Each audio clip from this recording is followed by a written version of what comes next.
Hello, let's continue our Sudoku adventure with Sandra is Missing by Nala.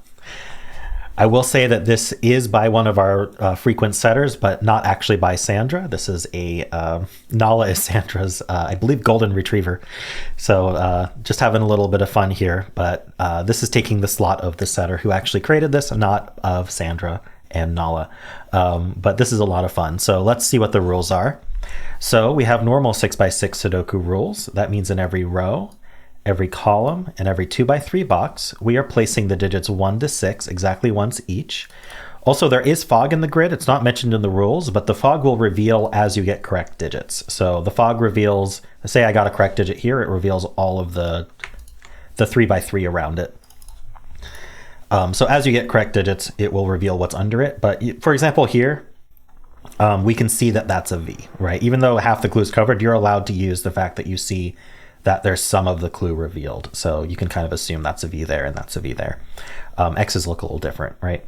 So use all the detective skills you need. Just, don't like plunk digits and see if they're correct. That's against the philosophy of fog puzzles, even though it's absolutely possible to do so. You're just cheating yourself. All right, so what are the other rules? We have blue lines in the grid, such as here. Those are region sum lines. So the sum of the digits on the line is the same within each box. So that means that, say, I don't know how this line draws, but let me just sort of draw one. Let's say this completes like this, right? Let's say we had a line like that there.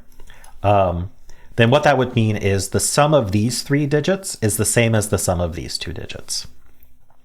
If the line re-enters a box, say it does that, then what that would mean is these 3 digits are the same sum as these 2 digits, which is the same sum as this digit.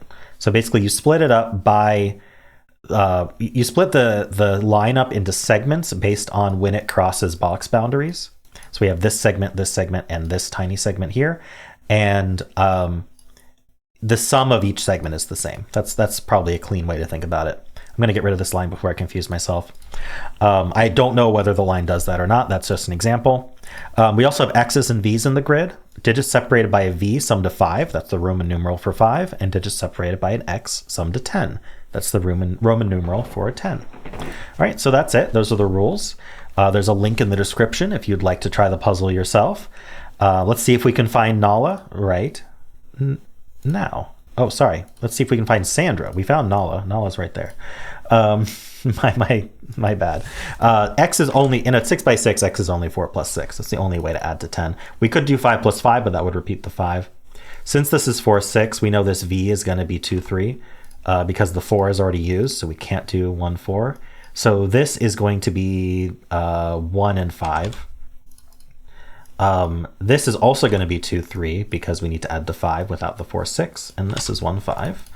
We haven't got any digits yet though, so that's interesting. Maybe it has to do with this sum here. So the best this line is doing, like the most it could do is do that. So let's draw that and think about it. I think one easy possibility here actually is that we do that. If we do that, then those definitely sum to 6, and then we can make this sum to 6 by making that a 1. But if it continued here, then these would add to either 8 or 9. Now these, if it would mean this would have to be a 5, and we'd be doing 5 plus 5 is 10. Okay, and we can't reach 10. We know that none of these are part of the region sum line, so the region sum line, even if it did this, could only get up to 9. So I believe the line has to do this, because 1 or 5 is too small.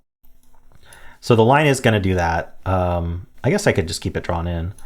And then it's going to either move left or down or finish, which means this has to be a 1.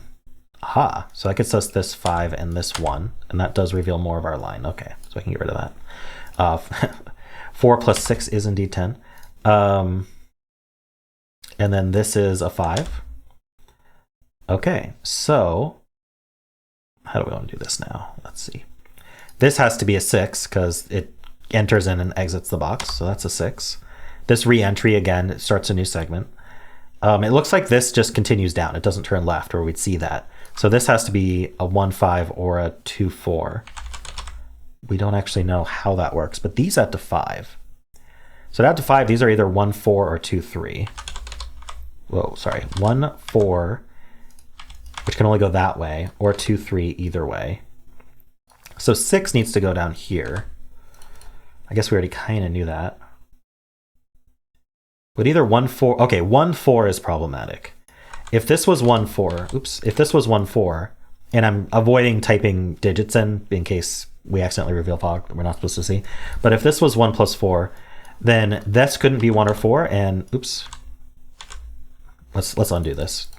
This couldn't be 1 or 4, and so it would add to 7, not 6, and that's no good, right? So 1, 4 takes away both ways that we'd add to 6. So this has to be 2, 3 only, and which means this has to be 1, 5. But we still don't know the order. This is going to, this will tell, maybe this will tell us 4 and 6. Yeah. So this is the 6 and this is the 4. There we go. Because we had this 4 here. All right. So this clearly goes down and then it clearly doesn't go left. So this is the other way we're adding to 6, 2, 4, which does mean that this is a 3 and this is a 2. This is a 3 and this is a 2. And then it's going to turn right because it's got to meet up with this line. Well, I guess this could technically be a different line. So we don't know yet.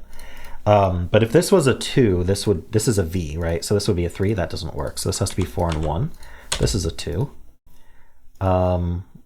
This is a 5. These two are 3 and 6, not resolved. This has to be either 1, 5, but it can't be, or 2, 4. And we know the order of 2, 4. Okay. So we see that this diagonally comes in here. So this is going to be a 6. That's 4 and 6. That's 3 and 6. This is just a 3 for the, yeah, this is going to be 1, 2, 3. I mean, that's a 5, that's a 1. We should be able to finish now. That's a 1, 2, and 1. Hey, we found Nala. We found Sandra. Oh my gosh, I said it again. All right. Very cool. And then let's do this cell last. So let's see, 1, 2, we need a 3. And this 3 told us where it was. I didn't just randomly fill it. We need a 3 and a 5. And then this one for the column is a 5. And then Sandra is a 4. Very nice. So we did manage to find Sandra. That was cool. I actually really liked that puzzle. That flowed very nicely. Had some interesting logic. So thank you, Mystery Setter. Thank you, Nala. I'm not sure if I'm supposed to reveal who said it, but if you are the setter and you'd like to reveal yourself, feel free to leave a comment. And of course, if you enjoyed this content, then why not leave a like, subscribe, and a kind comment below.